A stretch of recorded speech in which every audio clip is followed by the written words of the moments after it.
Halo guys, kaum rebahan sini ngumpul. Saya mau cerita nih, gabut. Jadi singkat cerita, kok jadi bingung mau ngomong saya. Jadi mau sedikit sharing guys. Kan saya sekarang diterima di sebuah perusahaan gitu kan. Saya ingin cerita sedikit waktu interview kemarin, waktu awal-awal saya diterima tuh. Saya tuh sebenarnya agak pesimis loh guys, tau nggak kenapa? Karena pas saya kan session pertama itu interview sama HRD ya, gitu, manajer HRD gitu.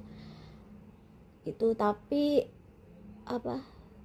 Session interview itu saya lolos interview psikotes kayak gitulah ya. Dan ending cerita pas interview kan ketemu owner atau direktur tuh. Pas masuk ruangan itu saya tuh agak terkaget-kaget. Tahu nggak kenapa guys? Karena dalam sejarah saya kerja ganti-ganti PT gitu, jujur ya, ownernya tuh selalu, maaf, entah Buddha, Katolik, Kristen kayak gitu, Chinese gitu. Tapi ketika saya masuk ruangan saya kaget guys.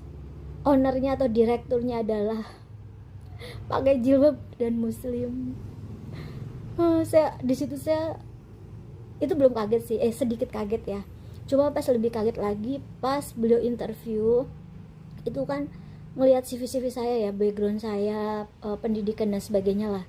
Terus dia sempat komen nih, pas lihat pendidikan saya, SD Kristen, SMP Kristen, SMA Kristen, semua Kristen. Beliau sampai bertanya, ini kamu SD sampai SMA Kristen semua gitu?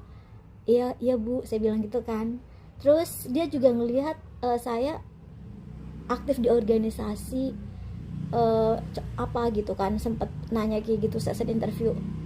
Terus saya jawab, saya dulu pernah jadi guru sekolah minggu waktu di gereja, aktif. Terus sempat jadi ketua pemuda remaja di gereja juga, aktif gitu. Beliau sempat nanya, oh kamu aktif di gereja ya? Iya bu. Dari situ pas selesai interview saya langsung selesaikan. Di pikiran saya tuh saya kepikiran udah pasti saya nggak lolos karena maaf ya, dia berhijab ya, maaf, muslim. Terus dia nanya tentang kekristenan saya gitu loh guys. Saya udah feeling, wah saya pasti udah nggak lolos nih gitu. Tapi Tuhan punya keajaiban guys, yang terjadi saya lolos. Pas saya dengar berita itu saya langsung, jujur saya langsung doa sama Tuhan dan saya nangis kayak nggak percaya. Makasih ya Bu Bos, udah nggak fanatik dan lihatnya bukan dari segi agama, tetapi dari memang pengalaman kerja saya